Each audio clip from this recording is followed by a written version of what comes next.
চাটা কিরকম হয়েছে আপনার? অনেক সুন্দর হয়েছে। অনেক সুন্দর। কি উপলক্ষে এখানে চা খেতে আসছি?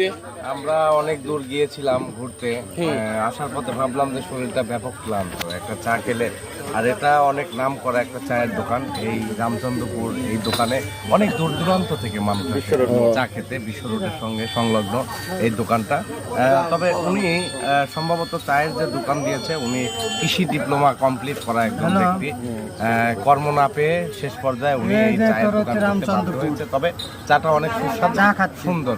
অনেক বাইরে থেকে মানুষজন আসে চাটা খাওয়ার জন্য। তাহলে অডিয়েন্সদের জন্য, তাহলে অডিয়েন্সরাও যাতে এখানে আসে, তাই তো? আচ্ছা, ঠিক আছে।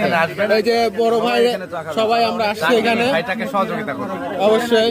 এই যে স্যারও আসছে আমাদের সাথে চায়ের আড্ডায়।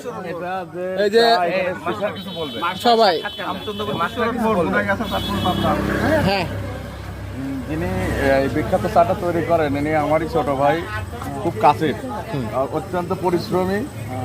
একসাথে আমরা পাবনাতে থাকছি, আমি আদালতে পড়ছি, উনি টেকনিক্যাল থেকে ওরা ডিগ্রি কমপ্লিট করছে, অবশেষে এসে নিজের এলাকায় সে একটা ব্যবসা নিয়ে ভালো। আলহামদুলিল্লাহ।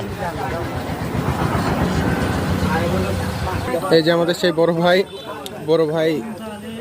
এই বড় ভাইয়ের হাতের চা খুব সুন্দর। আপনারা অবশ্যই আসবেন এখানে চাটা ট্রাই করতে। আমরা আসছি বেড়াতে বেড়াতে, এখানে আসছি বড় ভাইয়ের এখানে চা খেতে। আপনারা অবশ্যই আসবেন। এটা ভাইটা কোন জায়গা দেন ধরে? গুনাই গেছে রামচন্দ্রপুর। সবাই আসবেন এখানে। প্রায় শেষের দিকে, চারটা শেষের দিকে, সবাই চা খাওয়া শেষ, কিন্তু আমার চা এখনো শেষ হয় নাই, এখনো রয়েছে।